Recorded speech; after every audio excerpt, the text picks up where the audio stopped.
اعوذ باللہ من الشیطان الرجیم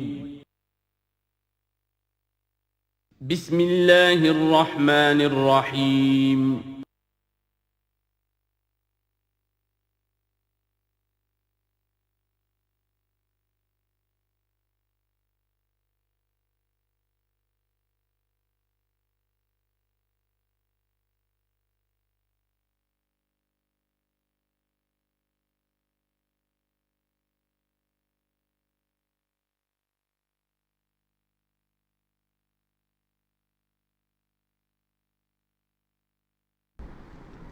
خواجہ از خون رگے مزدور سازد لال ناب، از جفائے دہ خدایاں کشت دہ کانا خراب، انقلاب ہے انقلاب۔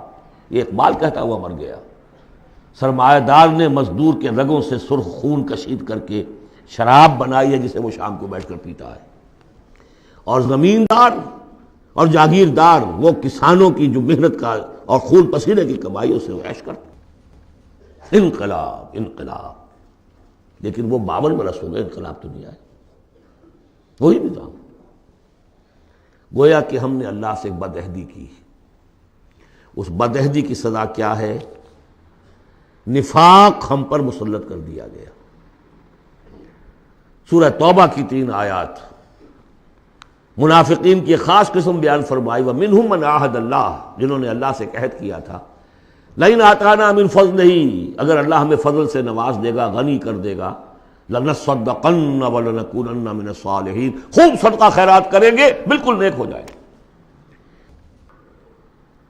لیکن جب اللہ تعالیٰ نے انہیں نواز دیا تو کیا کیا؟ بخلوا بہ، پھر انہوں نے بخل سے کام لیا، وَتَوَلَّوْا، پیٹھ موڑ لی، وَهُمْ مُعْرِضُونَ، اعراض کیا۔ نتیجہ کیا نکلا؟ فَعَاقَبَهُمْ نِفَاقًا فِي قُلُوبِهِمْ، اللہ نے ان کے دلوں میں نفاق ڈال دیا۔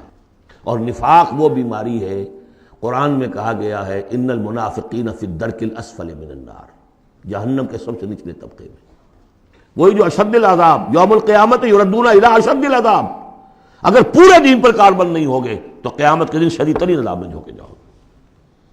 ان المنافقین فی الدرک الاسفل من النار، اور منافقین کے بارے میں ہم نے سورہ توبہ میں بھی آیت پڑھ لی، سورہ منافقون میں بھی پڑھ لی۔ ان کے لیے اے نبی آپ 70 مرتبہ بھی استغفار کریں گے تو میں معاف نہیں کروں گا۔ استغفر لہم او لا تستغفر لہم ان تستغفر لہم 70 مرۃ لن یغفر اللہ لہم۔ اس نفاق کی 3 شکلیں ہیں۔ نفاق باہمی، وہ ایک قوم ایک نہیں رہی، اب ڈھونڈ اب اس کو چراغ رخ زیبا لے کر اب وہ قومیتوں میں تحلیل ہو گئی، عصبیتیں، ایتھنک، لنگوسٹک، پروونشل، قوم کہاں ہے؟ تحلیل۔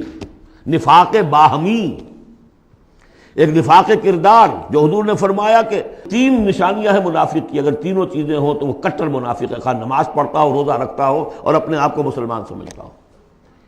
بخاری کی اور مسلم کی روایت ہے، جب بولے جھوٹ بولے، جب وعدہ کرے خلاف ورزی کرے، اور جب کہیں امین بنا دیا جائے تو خیانت کرے۔ اپنے معاشرے کو دیکھ لیجئے، میں تو یہ سمجھتا ہوں کہ جو جتنا بڑا ہے یہاں اتنا ہی بڑا جھوٹا، اتنا ہی بڑا وعدہ خلاف اور اتنا ہی بڑا خائن ہے۔ اب تو اربوں کے معاملے ہوتے ہیں، وہ خیانت جو ہے وہ کچھ سینکڑوں ہزاروں کی اب نہیں ہے، ملین اور بلینز کا معاملہ، اللہ ماشاء اللہ، سوائے اس کے کہ جو اللہ تعالیٰ نے کوئی، لیکن یہ کہ وہ ایکسیپشنز ہیں۔ اور تیسری سب سے بڑی منافقت اس وقت ہے ہمارے دستور کی منافقت۔ قرارداد مقاصد میں اللہ کی حاکمیت بھی ہے، اور اسی قرارداد مقاصد میں غیر اسلامی چیزیں بھی ہیں، اسی دستور کے اندر یہ دفعہ بھی موجود ہے۔ کوئی قانون سازی یہاں کتاب و سنت کے منافی نہیں کی جا سکتی، لیکن آپریٹو نہیں ہے۔ آپریٹو اس انداز میں ہوگی کہ آئیڈیالوجی کونسل بنا رکھی ہے، وہ دیکھتی رہے گی اور ہر سال رپورٹیں پیش کرتی رہے گی۔ رپورٹوں کا کیا حشر ہوگا، ان کی امپلیمنٹیشن گارنٹیڈ ہے یا نہیں، کوئی ذکر نہیں۔ فیڈرل سید کوڈ بنائی، 2 ہتھکڑیاں بھی پہنا دی، اس کو 2 بیڑیاں بھی پہنا دی۔ دستور پاکستان بھی تمہارے دائرے سے خارج، جو جوڈیشل لاز ہیں وہ بھی تمہارے دائرے سے خارج، فیملی لاز بھی تمہارے دائرے سے خارج، اور مالی قوانین بھی 10 سال کے لیے تمہارے دائرے سے خارج۔ اس سے بڑا مکر اور فریب اور اس سے بڑا جھوٹ اور اس سے بڑا دھوکہ کوئی نہیں ہو سکتا اسلام کے ساتھ۔ اب اس کی سزا جو ہے وہ بھگت رہے۔ نمبر 3، مذہبی دہشت گردی. کبھی سنی تھی اس نوعیت کی؟ کون کر رہے ہیں؟ چاہے وہ اعلی کار ہو باہر کے، ہیں تو یہاں کے، باہر والا آدمی کوئی آ کے نہیں کر رہا ہے تو یہاں کے اعلی کار بن گئے ہوں گے، وہ را کے ہوں، وہ موساد کے ہوں، کوئی بھی ہوں.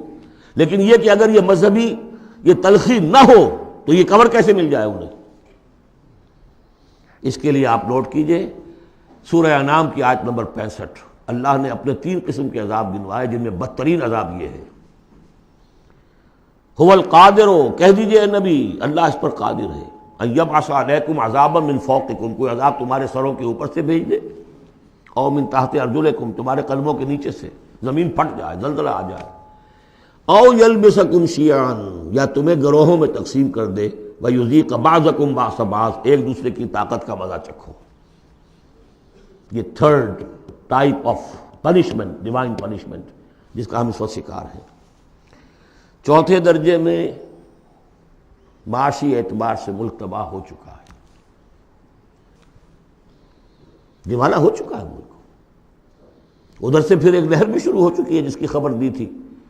دجال جو ہے 1 سال چند مہینے کا معاملہ ہے کہ جس میں وہ پوری دنیا میں پھر جائے گا، اور رزق کے خزانوں پر اتنا قبضہ ہو جائے گا اس کا کہ جو کفر کرے گا اس کو دے گا، باقی کسی کو نہیں دے گا.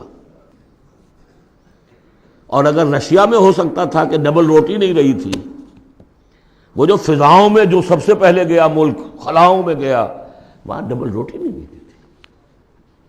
وہاں ایک بوڑھی عورت کا فوٹو میں نے دیکھا تھا، شدید ترین سردی میں اپنا پل اوور دے رہی ہے ایک مچھلی لینے کی. یہ حال ہوا اس ملک کا. ہمارا جو حال ہوگا اس کو اچھی طرح سمجھ لیجئے. یہ جو سورہ سبا کی آیت میں نے سنائی تھی، لقد کان لسبع فی مسکنہم آیہ، سبا قوم سبا میں بھی اللہ نے فرمایا ان کے وطن میں ہم نے ایک نشانی رکھی تھی، جنتان عن یمین و شمال، 2 جنتیں دی تھی ہم نے.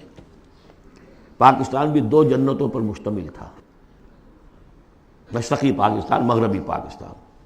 کلوا من رزق ربکم واشکروا لہ بلدۃ طیبۃ ورب غفور، کھاؤ اللہ کے رزق میں سے. کتنی خوشحالی تھی پاکستان بننے کے بعد. ہندوستان جیسے کوئی شخص داخل ہوتا تھا پاکستان سے، وہ کہتا تھا کہ ہم کسی بڑے ترقی یافتہ ملک سے اور بڑے کسی دقیانوسی ملک میں داخل ہو گئے، اور وہاں سے جو آتا تھا وہ سمجھتا تھا کہ ہم کسی ویسٹرن ملک میں آ گئے. کتنی خوشحالی تھی.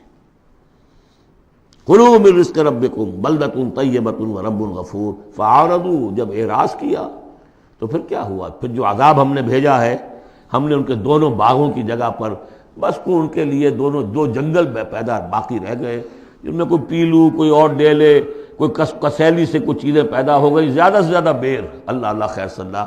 ذالک جزیناہم بما کفروا، جو انہوں نے ناشکری کی تھی اس کا ہم نے بدلہ انہیں دیا. وہل نجازی الا الکفور، اور ایسا بدلہ ہم دیتے انہی کو ہیں جو انتہائی ناشکر ہیں.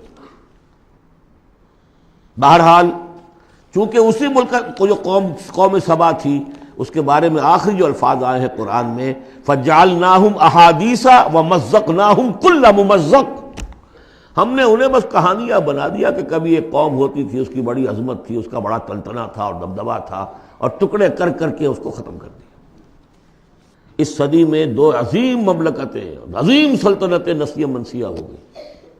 دی گریٹ آٹومان امپائر، پہلی جنگ عظیم کے بعد vanished from the map of the world. The great USSR، اب کبھی طالب علم ڈھونڈا کریں گے کہاں کہاں ہوتی تھی USSR. زمین رہتی ہے، نام بدل جاتے ہیں، آئیڈینٹی بدل جاتی ہے. یہ تو میں نے آپ کو بتایا ہے قرآن اور سنت کے مختلف حوالوں سے کہ اس وقت پاکستان کی خصوصی حیثیت کیا ہے. ایک چند پہلوؤں سے اور دیکھ لیجئے. یہ other side of the picture ہے. 400 سال کی تجدیدی مساعی ہمارے پشت پر ہے. 1000 سال تک سارے مجددین امت عالم عرب میں پیدا ہوئے. 11ویں صدی، 12ویں صدی، 13ویں صدی، 14ویں صدی تمام مجددین امت ہندوستان میں پیدا ہوئے. مجدد الفسانی شیخ احمد سرہندی، 12ویں صدی کے مجدد اعظم شاہ ولی اللہ دہلوی، 13ویں صدی کے مجدد اعظم سید احمد بریلوی، 14ویں صدی کے مجدد اعظم شیخ الہند مولانا محمود حسن اور عظیم اور شخصیات، علامہ اقبال، مولانا مودودی، مولانا الیاس، ایسی شخصیات پوری دنیا میں ان کے برابر کی شخصیات نہیں. یہ سارا ہمارے پیچھے ہے. یہ کیا ہے؟ یہ بار ہے ہم پر، ماضی کا ایک قرض ہے ہمارے کندھوں کے اوپر، ایک ذمہ داری ہے اسلاف کی طرف سے. پھر فکری اور روحانی اعتبار سے نوٹ کیجئے، ڈاکٹر شریعتی ایران کے اور مالک بن نبی الجزائر کے کھل کر لکھ چکے اپنی کتابوں میں کہ intellectual and spiritual centre of gravity of Islamic world of Islam has shifted to South Asia. Iqbal جیسا مفکر جو پیدا ہوا، آپ اندازہ کیجیے. ایک زمانے میں کبھی بغداد ہوتا تھا علم کا مرکز، پھر اسپین ہوا ہے علم کا مرکز، پھر شمالی افریقہ بنا ہے جہاں ابن خلدون جیسی شخصیتیں ابھری ہیں. اس کے بعد وہ کہتے ہیں کہ اب جو اسلام کا روحانی اور intellectual center of gravity of this امہ has shifted to the South Asia. تیسری بات یہ کہ بھارتی مسلمانوں نے پاکستان بنانے کے لیے گویا کہ ایک طرح سے اپنا فرض کفایہ ادا کیا تھا. انہیں معلوم تھا کہ یہاں تو پاکستان نہیں بنے گا. انہوں نے کس لیے حصہ لیا؟ کہ وہ اسلام کا بول بالا کرنے کے لیے، یا کم سے کم امت کا اکثر حصہ 2/3 تو بچ جائے اس سارے دباؤ سے کہ جو آ رہا تھا. تو اس حوالے سے ان کا بھی تو ذمہ داری کا بوجھ پھر ہمارے کندھوں پر ہے. وہ جو جھیل رہے ہیں آج، معاشی طور پر وہ پست ہیں، ملازمتیں انہیں نہیں ملتی ہیں، تعلیم گاہوں میں ان کو داخلے نہیں ملتے ہیں، ان کی زبان ختم کر دی گئی ہے. اب ہندی زبان میں ظاہر بات ہے کہ اب تو پھر بھی وہ ایک نسل، لیکن 2 نسلیں تو بیت گئیں کہ جو اس تعلیم کی، اس زبان کی وجہ سے وہ پیچھے رہ گئی. یہ سب کچھ ہوا کیوں؟ جھیلا انہوں نے یہ جو ہم پہ گزری سو گزری مگر شب ہجراں ہمارے اشک تیری عاقبت سوار چلے. تو جو کچھ بیت رہی ہے ان پر، جبکہ انہیں یہ سننے پڑتے تھے نعرے، مسلمان کے 2 استھان، پاکستان یا قبرستان، نکلو یہاں سے، تم یہاں ہو کیوں یہاں پر. اب تیسرا اسپیکٹ میں آپ کو بتانا چاہتا ہوں. کچھ پیشین گوئیاں ہیں نبی اکرم صلی اللہ علیہ وسلم کی. ان پیشین گوئیوں میں اس خطے کا بھی ایک رول ہے. میں تفصیل میں نہیں جا سکتا. پیشین گوئی ایک یہ ہے جو قرآن اس سے بھی ثابت ہے. 3 مرتبہ فرمایا کہ رسول کو ہم نے بھیجا ہے دین کے غلبے کے لیے، اور 5 دفعہ فرمایا کہ بھیجا ہے تمام انسانوں کے لیے. تو رسولوں کا مقصد، رسول صلی اللہ علیہ وسلم کی بعثت کا مقصد پورا ہو ہی نہیں سکتا جب تک کہ پورے عالم اسلامی پر دین جو ہے قائم نہ ہو جائے. بقول اقبال کے وقت فرصت ہے کہاں، کام ابھی باقی ہے، نور توحید کا امام ابھی باقی ہے. لیکن حضور نے خبر دی ہوگا. دنیا کے خاتمے سے پہلے کل روئے ارضی پر نظام خلافت علی منہاج النبوہ قائم ہوگا، اور اس کے قائم ہونے میں خراسان کا علاقہ اور عرب کے مشرق کے ممالک جو ہے وہ رول پلے کریں گے. ظاہر بات ہے کہ اس علاقے میں آ کر افغانستان خراسان ہے، اور خراسان کا ایک حصہ پاکستان کا بھی کے اندر بھی شامل ہے.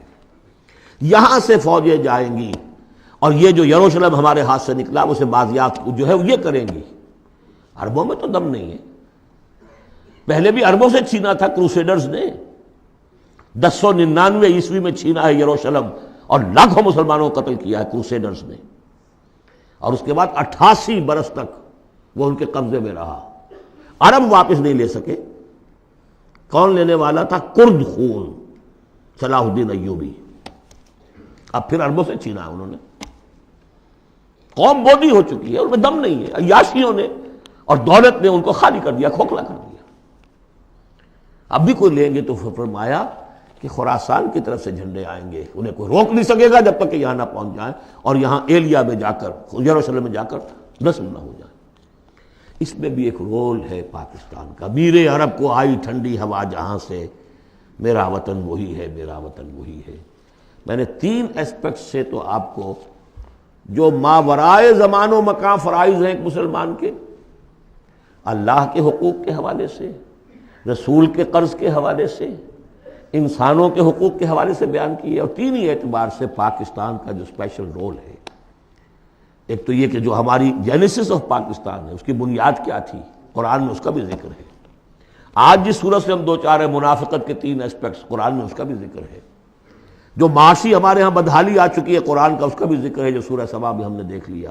اور جو اندیشے ہیں، مزقناہم کل ممزق جعلناہم احادیث، کہ بس کہانیاں رہ جائیں گی، کبھی ایک ملک بنا تھا، قائم تھا، اس کا عین امکان موجود ہے، بلکہ بین الاقوامی ادارے تو اس کو کہتے ہیں کہ ہوگا، بڑی جلدی ہو جائے گا۔ پچھلے دنوں وہ رپورٹ شائع ہوئی تھی امریکہ کی فارن آفس کی رپورٹ کہ اتنے سالوں کے بعد پاکستان نام سے کوئی ملک دنیا میں نہیں ہوگا۔ اب میں چاہتا ہوں ذرا پازیٹیو سائڈ دکھاؤں، ہمارے پاس کچھ ایسٹس بھی ہیں یا نہیں۔ پہلی بات یہ ہے کہ چاہے کتنا ہی متزلزل ہے، کچھ ہے، پاکستان کے دستور میں اسلام جتنا آ گیا ہے، اگرچہ اس کی تکمیل جو ہے بہت مشکل ہے، لیکن اتنے حصے کو بھی نکال دینا کسی کے مائی کے لال کے لیے ممکن نہیں ہے۔ قرارداد مقاصد آئی ہے، اللہ کی حاکمیت کا اقرار ہے، گویا کہ نظام خلافت اصولاً دستوری طور پر پاکستان میں نافذ ہو چکا ہے۔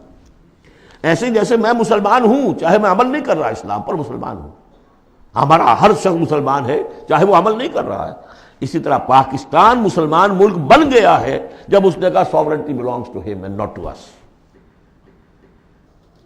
حاکمیت اللہ کی ہے، اور ہمارے ہاتھ میں جو اختیارات ہیں وہ ایک سیکریٹ ٹرسٹ ہے، اور یہ سیکریٹ ٹرسٹ استعمال ہوگا اسی حاکم مطلق کی دی ہوئی عائد کردہ حدود کے اندر۔ یہ ہے لا الہ الا اللہ، دستوری زبان میں یہ لا الہ الا اللہ، ان الحکم الا للہ لہ الملک۔ پھر یہ کہ ایک بہت بڑا ایسٹ یہ ہے، بہت سی تحریکوں، بہت سے مصنفین، علامہ اقبال، مولانا مودودی اور بھی بہت سے مصنفین کی مسائل سے پاکستان میں جوان، ادھیڑ اور بوڑھے عمر کے لوگوں کی بہت بڑی تعداد ہے جو 2 چیزیں ان کے اندر موجود ہیں۔ نمبر 1، انہیں یہ معلوم ہو چکا ہے کہ ہمارا دین اسلام دین ہے، مذہب نہیں ہے، یہ پوری زندگی کا دین ہے، معلوم ہے۔ وہ دور گزر گیا جب کہ سمجھا جاتا تھا کہ بس نماز روزہ دین ہے، کچھ لوگ اب بھی ہیں، لیکن یہ معلوم ہے سب کو کہ یہ کل زندگی کا دین ہے، عبادت کا مطلب صرف نماز روزہ نہیں ہے، پوری زندگی میں اللہ کی بندگی ہے۔ وہ تصور دی ہاتھ سے دے کر اگر آزاد ہو ملت ہے، ایسی تجارت میں مسلمان کا خسارہ۔ کوئی دین و دنیا میں جس دم جدائی، حبس کی امیری حبس کی وزیری، جدا ہو دین سیاست سے تو رہ جاتی ہے چنگیزی۔ یہ اقبال کا پیغام تھا، وحدت دین و دنیا، دنیا کو تابع کرنا ہے دین کے۔ اور یہ کہ بہت سے لوگوں کے دلوں میں اس کی امنگ بھی ہے، خواہش بھی ہے، جذبہ بھی ہے۔ افسوس صرف یہ ہے کہ ایک تو بٹے ہوئے ہیں بہت، اپنی سیاسی مصلحتوں میں اس کو پیچھے رکھ کر اپنی پارٹی، اپنی شخصیت، اس کو ابھارنے کی فکر ہے۔ ایک خلط مبحث بہت تھا کہ کیسے دین یہاں لائیں، غلطی سے یہ سمجھا کہ الیکشن میں حصہ لو، ووٹ مل جائیں گے تو اسلام نافذ کر دیں گے، لیکن اس میں میں سمجھتا ہوں کہ اب بہت حد تک کمی ہو گئی ہے۔ تمام مذہبی جماعتیں یہ سمجھ چکی ہیں الیکشن کے ذریعے سے یہاں کچھ نہیں ہو سکتا، اسلام نہیں آ سکتا۔ تیسرے یہ کہ ایک عظیم قرآنی تحریک الحمدللہ اس ملک کے اندر قائم ہوئی اور چلی۔ کبھی سنا تھا؟ اپنے بڑوں سے پوچھ لیجئے، کبھی 6 گھنٹے بھی نماز تراویح کے لیے لوگ کسی مسجد میں رہے؟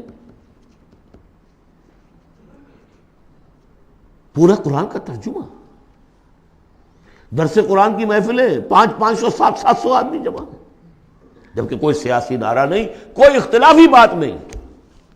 جو لوگ رہے یہاں پر 25 دن، جنہوں نے مجھے سنا ہے، کہیں کوئی اختلافی فرقے وارانہ کوئی بات؟ قرآن ایز سچ، قرآن سمجھو۔ یہ تحریک جو ہندوستان میں شروع ہوئی تھی شاہ ولی اللہ دہلوی سے، الفوز الکبیر انہوں نے لکھی، قرآن کا ترجمہ فارسی میں کیا، ان کے 2 بیٹوں نے اردو میں اس سے پہلے ترجمہ کرنا گناہ سمجھتے تھے لوگ۔ آج بھی بعض لوگ ہیں جو ترجمہ پڑھنے کو گناہ سمجھتے ہیں، بس قرآن پڑھو اور ثواب حاصل کر لو۔ ہے بہت بڑی جماعت بھی ہے جو یہ کہتی ہے۔ مسئلہ پوچھنا تو عالم دین سے پوچھ لو، تم خام کا ترجمہ کیوں پڑھتے ہو؟ تمہارے دل میں شکوک و شبہات پیدا ہو جائیں گے، بس پڑھو اور پڑھ کے ثواب لو۔ یہ شاہ ولی اللہ نے جب فارسی میں ترجمہ کیا، انہیں قتل کرنے کی سازش ہو چکی تھی، اس نے اتنا بڑا جرم کیا، اتنا بڑا گناہ کیا۔ بلا لیے گئے تھے سرحد کے علاقے سے پٹھان قتل کرنے کے لیے، اور مسجد جو فتح پور کی ہے دہلی کی، جو چاندنی چوک کے ایک سرے پر ہے، وہاں درس حدیث دیتے تھے عصر کے بعد، اور اس کے بعد وہ نکل رہے تھے مسجد میں، باہر وہ کھڑے ہوئے تھے قتل کرنے کے لیے، لیکن کچھ اللہ نے ایسی ہیبت ڈال دی اس وقت ان کے دل پر، کوئی ایسی ان کی شخصیت کا اثر پڑا، وہ حملہ نہیں کر سکے۔ بہرحال یہ تحریک شروع کی انہوں نے، قرآن کو ایک اوپن کتاب بنایا، کھلی کتاب، پڑھو اس کو، سمجھو اس کو۔ لیکن الحمدللہ اس کا اگر یہ ملک نہ بنتا تو شاید یہ تحریک ایسی آپ کو یہاں نظر نہ آ سکتی۔ مواقع ملے ہیں ہمیں، اللہ نے ہمیں سہولتیں دی ہیں۔ آپ کو معلوم ہے کتنے مہینے تک ہر ہفتے الہدا کا پروگرام جو ہے پورے ملک میں، جو یوں سمجھیے کہ نیشنل حکم پر ایک ہی وقت میں، اور وہ ٹیلی کاسٹ ہوا۔ غلغلہ ایک پیدا ہو گیا تھا کہ نہیں اسلام قرآن مجید کا، اگرچہ یہ کہ بر وقت جو ہے اس ملک کے اندر جو مغربیت کے پرستار ہیں، جلدی انہیں ہوش آ گیا کہ یہ تو طوفان جو ہے ہمارے لیے مصیبت بن جائے گا، تو اس کے لیے جو بھی کیا وہ آپ کو معلوم ہے۔ مجھے اس سے کوئی غرض نہیں، ویڈیوز ہیں، آڈیوز ہیں، میری دعوت پھیل رہی ہے دنیا میں، جہاں چلے جائیے آپ، جہاں اردو پڑھنے والے، اور اب تو میں نے 3-4 سال سے انگریزی کی ٹانگ توڑنی شروع کر دی ہے۔ امریکہ جاتا ہوں تو انگریزی کا، اس لیے کہ پہلے میں یہاں تو گھبراتا ہوں انگریزی میں تقریر کرتے ہوئے، یہاں کے لوگ بڑے حساس ہوتے ہیں کہ ذرا یہ لفظ انہوں نے ٹھیک نہیں بولا، اب وہ مسکرائیں گے، ان کے اپنے اپنے ایکسنٹ ہیں، اپنا ہے، وہ کیا بول رہے ہوتے ہیں، اور ان کی توجہ ہوتی ہے سننے کے لیے یہ کہہ کیا رہے ہیں۔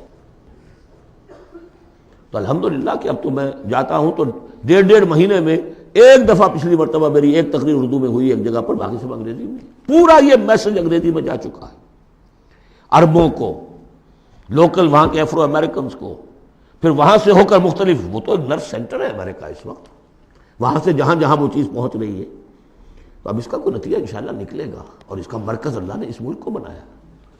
یہ ہمارے وہ ایسٹس ہیں کہ جو ہمارے پاس ہیں، ہمیں دیکھ لینا چاہیے ہمارے پاس کچھ ہے بھی کہ نہیں۔ اب آئی ہے بات کہ عملی اقدامات کیا ہوں۔ اس شعور کو اجاگر کیا جائے کہ اللہ کے دین کو غالب کرنے کی جد و جہد فرض عین ہے، nobody is exempt۔ یہی میں نے آپ کے سامنے بیان کر دیا۔ اگر دین قائم نہیں ہے تو ہماری عبادت جزوی ہے، ایک حصے میں ہم عبادت کر رہے ہیں اللہ کی، باقی دوسری زندگی کے ہمارے پہلو جو ہے اللہ کی بغاوت پر مشتمل ہے۔ یہ کام فرض عین کے درجے میں ہے، اور اس کے لیے عقلاً اور نقلاً لازم ہے کہ کسی نہ کسی جماعت میں آدمی شریک ہو، اکیلا تو یہ کام نہیں کر سکتا۔ اس کے لیے جیسا کہ میں نے عرض کیا تھا، عقل عام بھی کہتی ہے انقلاب، نظام بدل دینا کسی ایک آدمی کے بس کا روگ ہے، ایک پارٹی چاہیے، حزب اللہ چاہیے۔ حضرت موسیٰ کی قوم نے کوڑا جواب دے دیا تھا تو معاملہ وہی کا وہی رک گیا۔ حضور کے ساتھیوں نے ایک جماعت کی شکل میں اپنا، جہاں حضور کا پسینہ گرا وہاں اپنی خون کی ندیاں بہا دی، اسلام قائم ہو گئی۔ پھر احادیث دیکھیے، علیکم بالجماعہ، لا اسلام الا بالجماعہ، اور سب سے بڑی حدیث انی آمرکم بخمس، اللہ اے مسلمانوں میں تمہیں 5 باتوں کا حکم دے کر جا رہا ہوں، اللہ امرنی بہن، مجھے اللہ نے ان کا حکم دیا ہے، بالجماعت والسمع والطاعت والہجرت والجہاد فی سبیل اللہ، جماعت کی زندگی ہو اور جماعت بھی سم و طاعت والی، listen and obey, strong discipline, اور یہ جماعت کیا کرے گی؟ ہجرت اور جہاد کرے گی۔ یہ حدیث جو ہے ذرا نوٹ کیجئے کس قدر اس میں ایمفیسس ہے، انی آمرکم بخمس اللہ امرنی بہن، میں تمہیں 5 باتوں کا حکم دے کر جا رہا ہوں، اللہ نے مجھے اس کا حکم دیا ہے۔ پھر اس جماعت کے خد و خال ہم نے پڑھے قرآن مجید میں، حزب اللہ سورہ مائدہ میں، فإن حزب اللہ هم الغالبون، حزب اللہ کے یہ اوصاف ہیں، حزب اللہ اللہ کی پارٹی۔ سورہ مجادلہ میں شیطان کی پارٹی، حزب الشیطان، اور اللہ کی پارٹی۔ اس جماعت میں ہر فرد کو ہونا چاہیے، البتہ اس کے لیے یہ نہیں کہ میں صرف اپنی جماعت کی بات کر رہا ہوں، کوئی جماعت ہو جو آپ کو آپ کی سمجھ میں آئے کہ یہ ٹھیک ہے، یہ دین کے لیے صحیح کام کر رہی ہے، اس میں شامل ہو، تاکہ کوئی شخص بھی اس سے محروم نہ ہو۔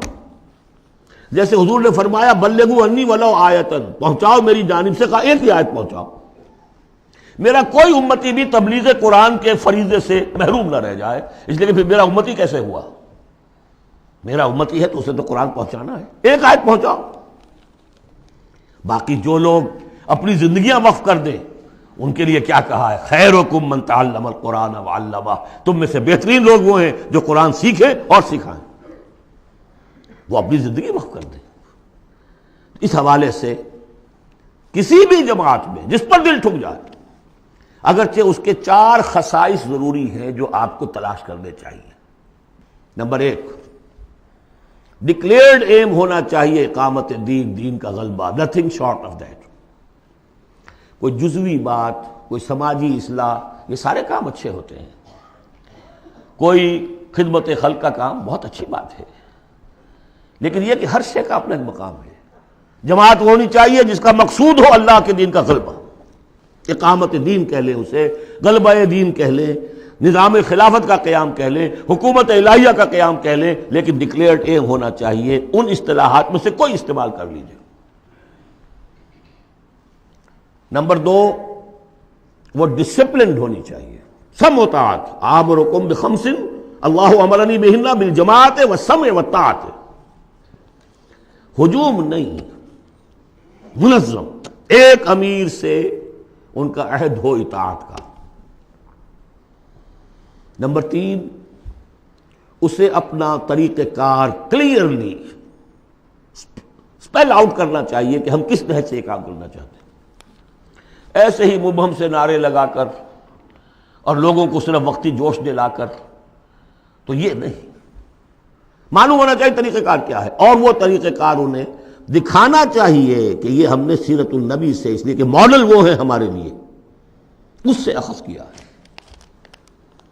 اس کے لیے میں آپ کو حدیثیں اگر سناؤں، امام مالک رحمۃ اللہ علیہ کا قول سنا دوں پہلے، لن یصلح آخر هذه الامہ الا بما صلح به اولها، اس امت کے آخری حصے کی اصلاح نہیں ہو سکے گی مگر ٹھیک اسی طریقے پر جس میں پہلے حصے کی اصلاح ہوئی تھی۔ وہ سیرت النبی سے دیکھیے۔ اور چوتھی بات یہ ہے کہ اس کی قیادت کو ٹھوک بجا کر دیکھ لینا چاہیے جتنا بھی ممکن ہے۔ باقی یہ کہ آپ کسی کے دل میں نہیں اتر سکتے، لیکن دیکھ لینا چاہیے whether they practice what they say، ان کے گھریلو نظام کیسا ہے، انہوں نے اپنے گھر میں دین نافذ کیا، ان کی معاش کیا ہے، وہ ہے شریعت کے دائرے میں۔ 4 چیزیں تلاش کر کے، اور اس تلاش میں بھی جو وقت لگے گا وہ جہاد کے اندر شمار ہوگا، بشرطے کہ سیریسلی، یہ نہیں کہ کیجولی بس ایسے ہی اس کو سمجھا جائے کہ اب یہ میری ضرورت ہے، یہ میرا فرض ہے، ہو سکتا ہے مجھے کل موت آ جائے اور میں بغیر جماعت کے ہوں گا۔ اقامت دین کی جد و جہد فرض عین ہے، اور اس کے لیے نماز شرط لازم ہے، جیسے نماز کے لیے اس کے لیے جماعت شرط لازم ہے، جیسے کہ نماز کے لیے وضو شرط لازم ہے، وضو کے بغیر نماز نہیں ہوتی۔ یہ 4 شرطوں میں انسان تلاش کرے، جو بھی سمجھ میں آ جائے، جو بھی سمجھ میں آ جائے، فاتقوا اللہ ما استطعتم۔ لیکن یہ کہ یہ معلوم ہو ہمارے ملک کی بھی بقا اسی میں ہے، اس کا استحکام بھی اسی میں ہے۔ یہ کشتی ڈوبتی ہے تو ہم ڈوبیں گے، یہ تیرتی ہے تو ہم تیریں گے، خالص دنیاوی اعتبار سے بھی سوچنے کی بات ہے۔ اور پھر یہ کہ اللہ کے ساتھ وعدہ خلافی کی اس سے کہیں زیادہ سزا کہیں مل نہ جائے۔ مشرقی پاکستان جب علیحدہ ہوا تھا کتنی بڑی سزا ملی تھی، 93,000 قیدی مسلمان قوم کا اس ہندو کے پاس جس پر کہیں 800 برس حکومت کی، کہیں 1000 برس حکومت کی، بیڑوں بکریوں کی طرح انہیں ٹرکوں میں لاد کے لے کر گئے ہیں، جیسے ڈیرہ غازی خاطر بکریاں اور بھیڑیں آتی ہیں لاہور میں ذبح ہونے کے لیے۔ ٹائیگر جرنیل اور اپنا جو ہے پستول پیش کر رہا ہے، یؤت الجزیۃ عن ید وہم صاغرون، اور اندرا گاندھی کو کہنے کا موقع ملا we have avenged our 1000 years defeat، اور ہم نے 2 قومی نظریے کو بے آف بنگال میں غرق کر دیا ہے۔ پاکستان میں جس طرح بھارتی پکچروں کے ویڈیو دیکھے جاتے ہیں اور جس طرح وہ سنا جاتے ہیں پروگرام، وہ کالونائز تو ہم کر چکے ہیں۔ Bharat has already colonized Pakistan, culture پر قبضہ انہوں نے کر لیا ہوگا تو بتایا کیا گیا آپ کے پاس؟ یہ سونیا گاندھی کا بیان تھا۔ تو غور کر لیجئے، ایک کام یہ کہ ہر شخص لگے سوچے یہ میری زندگی اور موت کا مسئلہ ہے، یہ میرے دین کا فرض عین ہے، یہ میرے اللہ کا حق ہے، یہ مجھ پر میرے رسول کا حق ہے، یہ مجھ پر پوری نوع انسانی کا حق ہے، یہ مجھ پر میرے وطن کا حق ہے، میرے ملک کا حق ہے، میری 400 برس کی تاریخ کا حق ہے، اور جو بھی خبریں دی ہیں محمد الرسول اللہ صلی اللہ علیہ وسلم، ان سے بھی میرے اندر یہ جذبہ پیدا ہو جانا چاہیے کہ ان کی صداقت کو ثابت کرنے کے لیے تن من دھن لگا دوں۔ اب میں چند باتیں عرض کروں گا۔ جو میں نے کہا کہ یہ تو ہے کوئی جماعت آپ تلاش کریں، اور اس کے بعد بھی انسان آنکھیں کھلی رکھے، کان کھلے رکھے، غور کرتا رہے. ہے جستجو کے خوب سے ہے خوب تر کہاں. آج شروع تو کر دینا، کسی میں شریک ہو جائے. اس میں یہ بات بھی عرض کر دوں کہ میرے نزدیک جماعت کی بنیاد جو ہے مسنون اور منسوس اور معصور وہ ہے بیعت کا نظام. لیکن اگر بیعت کا نظام نہ بھی ہو اور وہ صرف دستوری جماعت ہو، وہ بھی مباح ہے، جماعت کے حق میں ہے، بشرطے کہ اس کا ڈسپلن مضبوط ہو. وہ چار آنے والی ممبری والی جماعتیں سیاسی جماعتیں ہوتی ہیں. وہ جماعت جس کا ڈسپلن ہو، جس کا اخلاقی ایک معیار ہو. اب میں ذرا چند باتیں آپ سے عرض کر دوں. 65 سے میں نے اپنے مشن کا آغاز کیا تھا. پہلا میرا کام تھا دعوت رجوع القرآن کا، جو آج تک چل رہا ہے. ایسا نہیں ہوا ہے کہ میں نے کوئی قدم اگلا ہٹایا ہو تو اس کام کو چھوڑ دیا ہو. اس ضمن میں میں چاہوں گا کہ جو حضرات بھی جاننا چاہیں کہ اس میں کیا کچھ ہوا ہے، کس طور سے ہوا ہے، اس کا صغرا کبرا کیا ہے، اس کا پس منظر کیا ہے، اس کا ریشنلے کیا ہے، وہ میری ایک کتاب ہے دعوت رجوع القرآن کا منظر اور پس منظر. یہ کتاب مطالعہ کریں جن صاحب کو بھی میرے کام کے اس پہلی شق سے کوئی دلچسپی ہے. اس کے ضمن میں آپ نے سن لیا ہے، یہاں پر بھی خواتین کے پروگرام بھی ہو رہے ہیں، 1 ایئر کورس بھی شروع ہو رہا ہے. لاہور میں تو مسلسل ہو رہا ہے. امریکہ سے آ کے لوگ وہاں پر شریک ہو رہے ہیں اور 1 ایئر کورس کر کے نوجوان جا رہے ہیں. الحمدللہ کہ وہاں پر ہمارا جو ہے اب انشاءاللہ کوئی اکیڈمی وہاں پر بھی شروع ہو جائے گی. یہ ہو رہا ہے امریکہ کے اندر.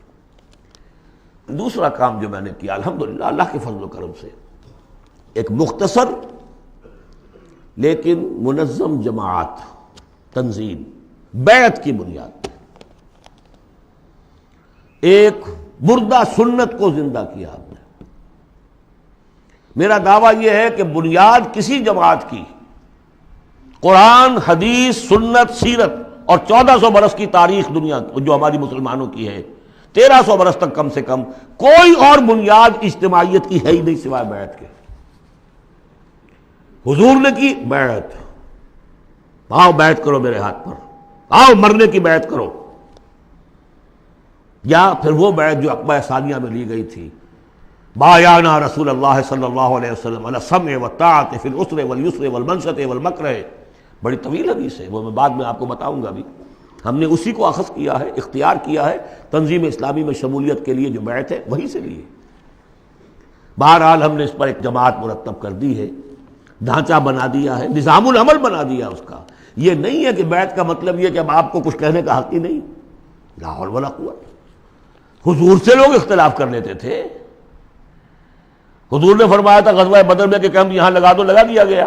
پھر کچھ لوگوں نے کہا کہ حضور اگر تو یہ وحی سے ہے تو ٹھیک ہے، سر آنکھوں پر، اگر آپ کی ذاتی رائے تو اجازت ہو تو ہم کچھ عرض کریں. فرمایا ہاں کہو کہ ہمارا جو تجربہ ہے جنگی تجربہ، اس کی روح سے وہاں پر کیمپ ہو تو اچھا. فرمایا اٹھاؤ، اکھاڑو کیمپ یہاں سے لگا دو.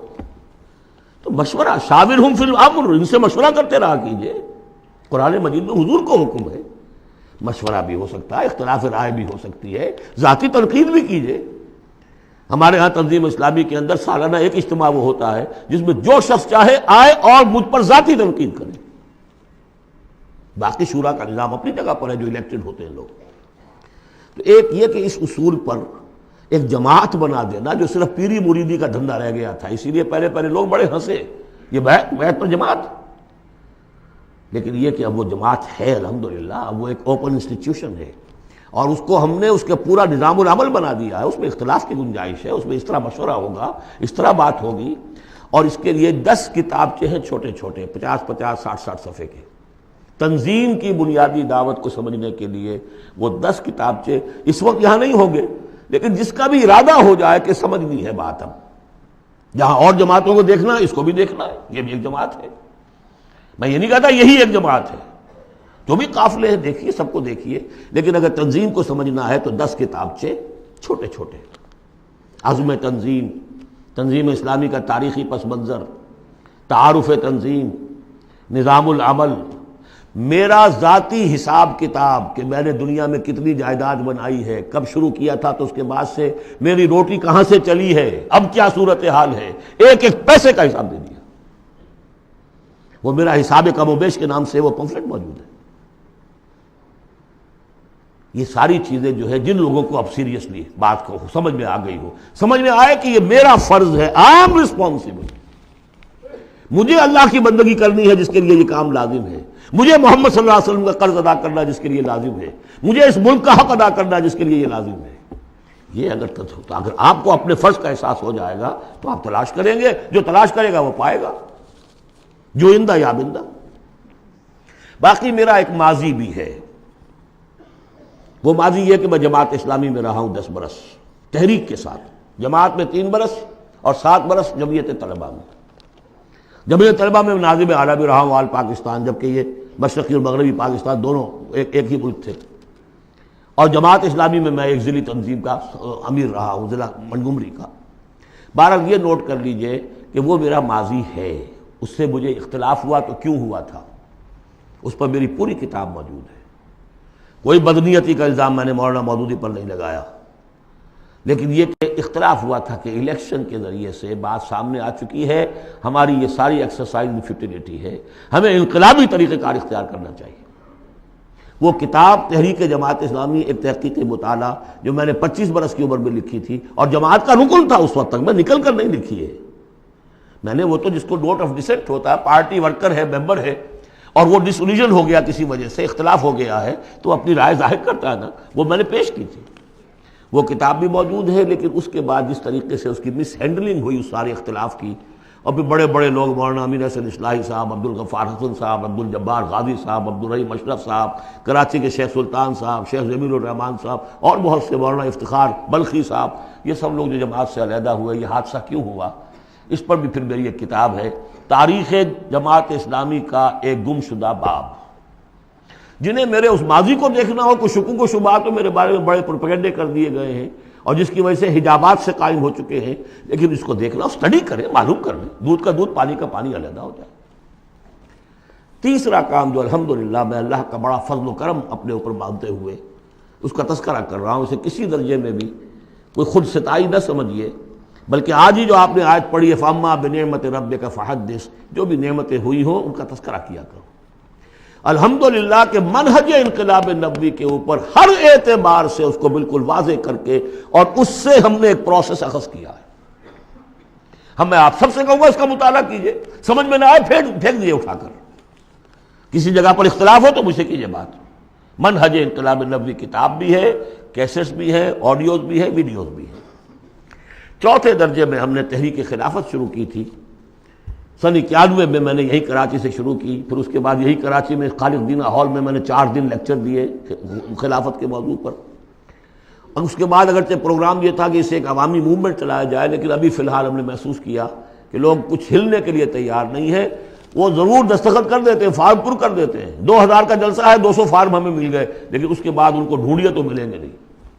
لہٰذا وہ ہم نے صرف یہ رکھا ہے، محدود کر دیا ہے کہ جو بیعت نہ کرنا چاہیں ابھی اور تنظیم اسلامی میں شامل ہونا چاہیں تو وہ معاون تحریک خلافت ہو جائے. اور ایک ہم نے تحریک خلافت ایک بنائی ہے رجسٹرڈ باڈی، تاکہ خلافت سے متعلق جو بھی مواد ہے وہ لوگوں کو پہنچایا جائے. ماڈرن حالات میں ماڈرن اسٹیٹ ہو، خلافت اصولی طور پر کیا تھی اور خلافت حضور کے دور میں کیا تھی اور خلافت اب کیا ہوگی، اس کو سمجھنا ہے دلیل کے ساتھ. اس کے لیے پیسہ چاہیے، اس کے لیے تعاون چاہیے، وہ کتابیں پھیلیں، چھپیں.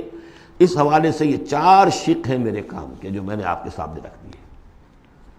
تھوڑی سی بات اور کر دوں، میرا تعلق کن سے ہے.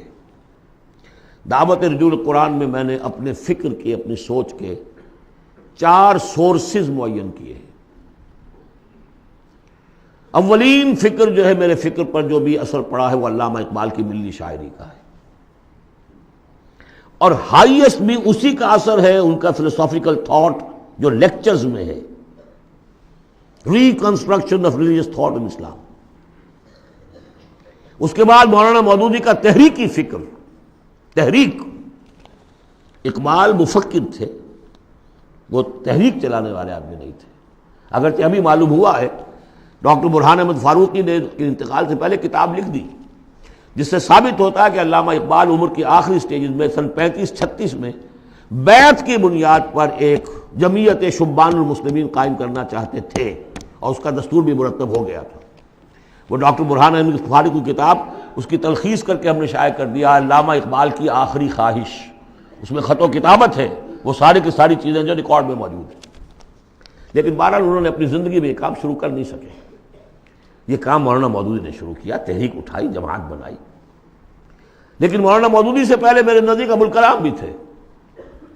انہوں نے حزب اللہ بنائی تھی 1913 میں، اور وہ بیعت کی بنیاد پر تھی. اس حوالے سے یہ میرا ایک پس منظر ہے. اور 3 اعتبارات سے پھر میں اپنا رشتہ جوڑتا ہوں شیخ الہند سے، وہ نوٹ کر لیجیے اچھی طرح. ایک تو یہ کہ شیخ الہند کا جو ترجمہ، اس پر جو تفسیری حواشی لکھے شبیر احمد عثمانی صاحب نے، یہ میرے لیے قرآن فہمی کا بہت بڑا سورس ہے. تفہیم القرآن بھی، تدبر قرآن بھی، لیکن تفہیم القرآن میں بھی ایک چیز جو ہے وہ تشنا ہے. اس میں دین میں تصوف کی جو چاشنی ہے، باطنی کیفیات، وہ اس میں نہیں آ رہی ہے. تحریکی ہے، زبردست تحریکی انداز ہے، تحریک میں وہاں سے لیتا ہوں. لیکن ایک اسلاف کے ساتھ جڑنا، اور ایک یہ کہ دین کا یہ باطنی روحانی جو اس پہلو ہے، یہ میں ان شیخین سے لیتا ہوں، شیخ الاسلام شبیر احمد عثمانی اور ان کے استاد شیخ الہند مولانا محمود حسن. پھر ابوالکلام کو شیخ الہند نے تجویز کیا تھا 1920 میں کہ اس کے ہاتھ پر بیعت کرو اور اسے امام الہند مانو. اور مولانا مودودی بھی الجمیت کے اندر انہوں نے اپنی صحافت کا آغاز کیا تھا اسی وقت جس زمانے میں کہ شیخ الہند اس کے صدر تھے. یہ سارے حقائق جو اس وقت بالکل نگاہوں سے چھپے ہوئے ہیں، یہ میری ایک کتاب ہے جماعت شیخ الہند اور تنظیم اسلامی، اس میں تفصیل کے ساتھ موجود ہے.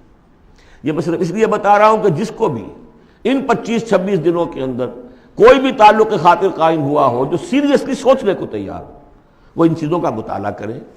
اب آخری بات ہے، من انصاری اللہ، کون ہے میرا مددگار اللہ کی راہ میں؟ اس مدد کی کیا کیا شکلیں ہو سکتی ہیں؟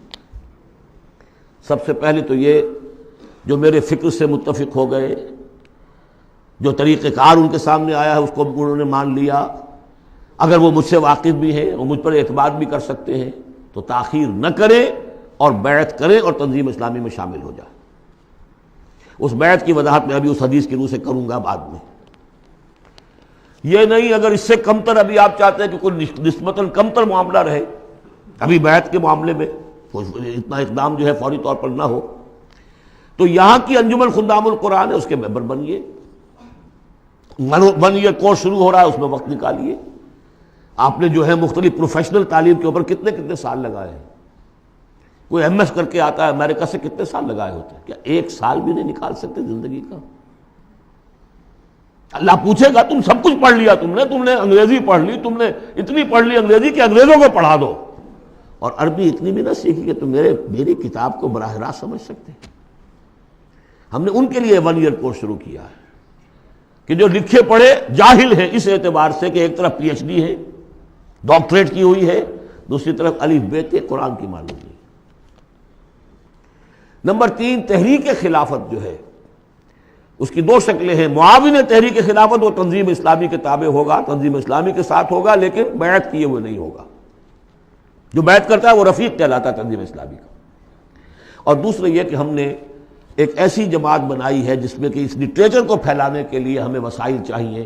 اس کی ممبرشپ ہے، جو شخص بھی صاحب استطاعت ہے 500 روپے ماہانہ اگر وہ تحریک خلافت کو دے سکتا ہے تو وہ اس کا رکن بنے گا. وہ ایک رجسٹرڈ باڈی ہے، اس کے سارے حساب کتاب جیسے انجمنوں کے ہوتے اس طریقے سے ہیں. یہ 4 شکلیں ہیں کہ جس میں آپ میرے ساتھ تعاون کر سکتے ہیں، شریک ہو سکتے ہیں. درجے وار میں نے وہ ساری باتیں آپ کے سامنے رکھ دی. اب آخر میں آپ کو بتاتا ہوں کہ جو بیعت ہوتی ہے ہماری، اس کے 3 جز ہیں. پہلا جز وہ ہے کہ جو ہر شخص کرتا ہی ہے مسلمان، صرف بیعت کے وقت اسے شعوری طور پر تازہ کرنا ہے. اشہد ان لا الہ الا اللہ وحدہ لا شریک لہ واشہد ان محمدا عبدہ ورسولہ صلی اللہ علیہ وسلم. اسی پر تو ہماری دین کی بنیاد قائم ہے. لیکن تازہ کرنا کہ آج میں پھر شعوری طور پر گواہی دے رہا ہوں اللہ کے سوا کوئی معبود نہیں، وہ تنہا ہے، اس کا کوئی شریک نہیں، اور محمد اس کے بندے اور رسول ہے. نمبر 2، استغفر اللہ ربی من کل ذنب، میں استغفار کرتا ہوں اللہ سے اپنے تمام گناہوں کا، اے اللہ اب تک جو کچھ ہوا معاف فرما دے. اور نمبر 3، وَأَتُوبُ إِلَيْهِ تَوْبَةً نَصُوحًا، اور پروردگار میں تیری جناب میں توبہ کرتا ہوں خلوص دل کے ساتھ. یا ایھا الذین آمنوا توبوا الی اللہ توبۃ نصوحا. پہلا حصہ یہ ہے. دوسرا حصہ انی اعاہد اللہ میں اللہ سے عہد کرتا ہوں. یہ اللہ سے عہد ہے. بیع و شراء اللہ کے درمیان اور بندے کے درمیان ہے. ان اللہ اشتری من المؤمنین انفسهم واموالهم بان لهم الجنہ. جنت اس کے پاس ہے، وہ آپ کو دے گا. آپ سے وہ جان اور مال مانگ رہا ہے. وہ بیع کیا ہے؟ انی اعاہد اللہ، میں اللہ سے عہد کرتا ہوں، ان اہجر کل ما یکرہہ، ہر اس چیز کو چھوڑ دوں گا جو اسے پسند نہیں ہے. وَأُجَاهِدَ فِي سَبِيلِهِ جُهْدَ اسْتِطَاعَتِي، اور اپنی مقدور بھر اس کی راہ میں جہاد کروں گا. اس کے معنی کیا ہے؟ انفق مالی وابذل نفسی، اپنا مال بھی خرچ کروں گا، جان بھی، وقت بھی صرف کروں گا، لِإِقَامَةِ دِينِهِ وَإِعْلَاءِ كَلِمَتِهِ، اس کے دین کو قائم کرنے کے لیے اور اس کے کلمے کی سربلندی کے لیے. اب تیسرا حصہ آیا، وَلِأَجْلِ ذَلِكَ، اس مقصد کے لیے أُبَايِعُكَ، میں آپ سے بیعت کرتا ہوں. یہاں سے اب وہ حدیث شروع ہو رہی ہے، أُبَايِعُكَ عَلَى السَّمْعِ وَالطَّاعَةِ، لیکن یہ کہ اس میں ایک لفظ کا اضافہ کیا، فی المعروف، آپ کا ہر حکم سنوں گا اور مانوں گا بشرطے کہ شریعت کے خلاف نہ ہو، within the parameters of شریعہ. حضور سے جو بیعت کی تھی اس میں یہ الفاظ نہیں تھے، سمع و طاعہ، اس لیے کہ حضور غلط حکم دے ہی نہیں سکتے، معصوم تھے، جو حکم دیں گے مانیں گے. بایعنا رسول اللہ صلی اللہ علیہ وسلم علی السمع والطاعہ، بس ہم نے اس میں اضافہ کیا علی السمع والطاعۃ فی المعروف، شریعت کے دائرے کے اندر فی العسر والیسر. اگر یہ شریعت کے دائرے کے اندر ہے تو چاہے مشکل ہے اور چاہے آسان مانیں گے. والمنشط والمکرہ، چاہے ہماری طبیعتیں آمادہ ہوں اور چاہے ہمیں اپنی طبیعتوں پر جبر کرنا پڑے مانیں گے. وعلی اثرۃ علینا، اور چاہے ہم پر آپ دوسروں کو ترجیح دے دیں، ہم یہ نہیں کہیں گے کہ ہم پرانے ساتھی ہیں، آپ نے نو وارد کو امیر بنا دیا، نہیں. اٹس یور پریروگیٹو، یہ آپ کا اختیار ہے، جس کو چاہیں آپ بنائیں، ہم پر کسی کو ترجیح دے دیں. دیکھیے کس طرح باریک بینی سے جماعتی زندگی میں فتنے اٹھنے کے دروازے جو ہے سب ایک ایک کر کے حضور نے بند کیے. وَعَلَىٰ لَا نُنَازِلُ الْأَمْرَ أَهْلَهُ، اور جنہیں آپ امیر بنا دیں گے ان سے جھگڑیں گے نہیں، ان سے بھی تعاون کریں گے، ان کی اطاعت کریں گے. حضور نے فرمایا من اطاعنی فقد اطاع اللہ ومن عصانی فقد عصی اللہ، جس نے میری اطاعت کی اس نے اللہ کی اطاعت کی، اور جس نے میری نافرمانی کی اس نے اللہ کی نافرمانی کی. ومن اطاع امیری فقد اطاعنی ومن عصا امیری فقد عصانی، جس نے میرے مقرر کردہ امیر کی اطاعت کی اس نے میری اطاعت کی، اور جس نے میرے معین کردہ امیر کی مخالفت کی یا اس کی نافرمانی کی اس نے میری نافرمانی کی. اور آخری بات، وَعَلَىٰ أَن نَّقُولَ بِالْحَقِّ أَيْنَمَا كُنَّا لَا نَخَافُ فِي اللَّهِ لَوْمَةَ لَائِمٍ، ہم جہاں کہیں بھی ہوں گے حق بات ضرور کہیں گے، مشورہ دیں گے، صحیح دیں گے، اب اپنی بات جو ہے ودہولڈ نہیں کریں گے، اپنے اوپینینز کو روکیں گے نہیں، حق بات کہیں گے، اپنی بات کہہ کر پھر ہم فارغ ہوں گے. اس کے بعد یہ کہ جو فیصلہ امیر کا ہوگا اس کے مطابق اطاعت ہوگی. یہ بیعت ہے. اور اب آخر میں نے جو آیتیں شروع میں پڑھی تھی، درمیانی آیت کا ترجمہ تو میں نے کر دیا تھا، اس سے پہلے کی دو آیتیں اور اس کے بعد کی دو آیتوں کا ترجمہ اور سن لیجئے. یہ پکار جو آج آپ کے سامنے آئی ہے اس کے اس حوالے سے سنیے. یا ایھا الذین آمنوا استجیبوا للہ وللرسول اذا دعاکم لما یحییکم، اہل ایمان لبیک کہو اللہ اور اس کے رسول کی پکار پر جبکہ وہ تمہیں پکاریں جس چیز کے کہ تمہیں زندگی ملے گی. بظاہر موت نظر آتی ہے غزوہ بدر سے پہلے، لیکن اس سے زندگی مل رہی ہے. وَاعْلَمُوا أَنَّ اللَّهَ يَحُولُ بَيْنَ الْمَرْءِ وَقَلْبِهِ، اور اگر حق کے واضح ہو جانے کے بعد انسان اسے قبول نہ کرے تو ایک وقت آتا ہے اللہ حائل ہو جاتا ہے بندے کے اور اس کے دل کے درمیان، وَأَنَّهُ إِلَيْهِ تُحْشَرُونَ، اور پھر اسی کی طرف تم جمع کر دیے جاؤ گے. وَاتَّقُوا فِتْنَةً لَا تُصِيبَنَّ الَّذِينَ ظَلَمُوا مِنكُمْ خَاصَّةً، اور ڈرو اس عذاب سے، اس فتنے سے جب آئے گا تو صرف گناہگاروں کو لپیٹ میں نہیں لے گا، گندم کے ساتھ بھس نہیں پسے گا، گل بھی پسے گا. وَاعْلَمُوا أَنَّ اللَّهَ شَدِيدُ الْعِقَابِ، اور جان لو اللہ سزا دینے میں بہت سخت ہے. پھر وہ آیت آئی تھی وَاذْكُرُوا، ذرا یاد کرو، إِذْ أَنْتُمْ قَلِيلٌ مُسْتَضْعَفُونَ فِي الْأَرْضِ تَخَافُونَ أَن يَتَخَطَّفَكُمُ النَّاسُ فَآوَاكُمْ وَأَيَّدَكُمْ بِنَصْرِهِ وَرَزَقَكُمْ مِنَ الطَّيِّبَاتِ لَعَلَّكُمْ تَشْكُرُونَ. اور اس کے بعد کی دو آیات، یا ایھا الذین آمنوا لا تخونوا اللہ والرسول، اللہ اور اس کے رسول سے خیانت مت کرو، جو وعدہ کیا ہے سمعنا وأطعنا اس کو پورا کرو. وَتَخُونُوا أَمَانَاتِكُمْ، اپنی امانتوں کے اندر بھی خیانت نہ کرو. اور جان لیجئے ہمارے پاس یہ پاکستان سلطنت خدا داد سب سے بڑی امانت ہے اس وقت. وَاعْلَمُوا أَنَّمَا أَمْوَالُكُمْ وَأَوْلَادُكُمْ فِتْنَةٌ، اور جان لو تمہیں یہی ڈر ہے، اولاد اور مال صرف یہی روکتے ہیں، یہی بیڑیاں پڑی ہیں۔ وَاعْلَمُوا أَنَّمَا أَمْوَالُكُمْ وَأَوْلَادُكُمْ فتنہ، جان لو کہ تمہارے اموال اور اولاد تمہارے لیے فتنہ ہے۔ وَأَنَّ اللَّهَ عِندَهُ أَجْرٌ عَظِيمٌ، اور یقیناً اللہ ہی کے پاس اجر عظیم ہے۔ بارک اللہ لی ولکم فی القرآن العظیم ونفعنی وإیاکم بالآیات والذکر الحکیم۔